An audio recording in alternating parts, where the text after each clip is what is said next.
təqdim edir.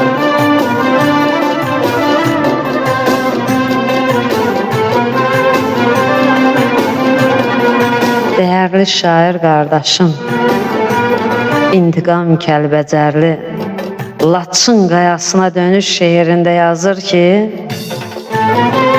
Sənə azad etdi qəhrəman ordum,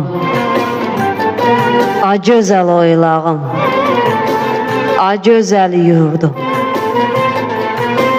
Qəlbimdə min ümid arzular qurdum, ətrini duyaraq sənə gəlmişəm.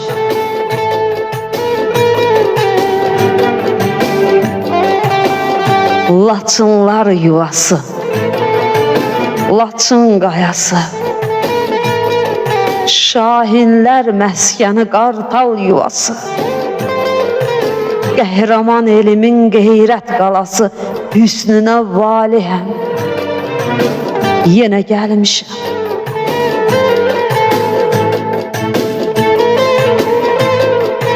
Zalxalar qoynunda gəzdim, dolandım, Hərzə qayasına hərdən boylandım.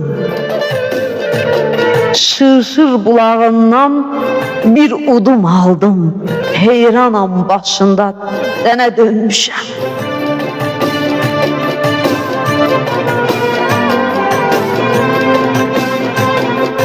İntiqam, bu anın değerini bil.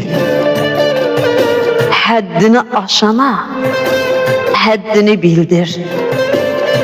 Düşməni ağladıp dostluğunu güldür. Mən ki neçə dərdəsinə gəlmişəm.